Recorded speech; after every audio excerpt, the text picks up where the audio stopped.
For 20 years, a cat served as mayor of an Alaskan town? Wait, then who decides the budget cuts? I bet there won't be no budget cuts on yarn and catnip. This is The Shocking Truth. Nagley's store in Talkeetna isn't just your run-of-the-mill general store. It also doubles as the home of the town's honorary mayor, Stubbs, a cat.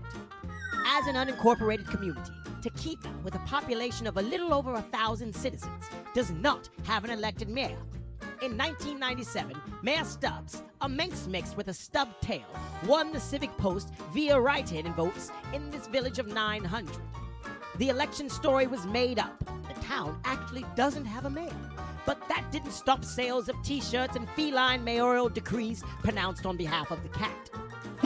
This is the face of consumerism! Stubbs soon became a local attraction and a national sensation, with hundreds, if not thousands, every summer stopping by to see him while he did his daily duty.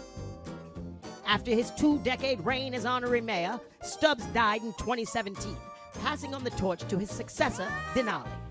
Both these symbolic mayors have been brought through tough times, from surviving dog attacks, falling in cold fryer oil, and escaping assassination attempts.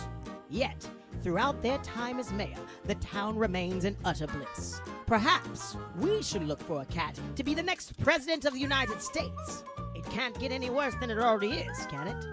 This has been The Shocking Truth, brought to you by Dherbs.com.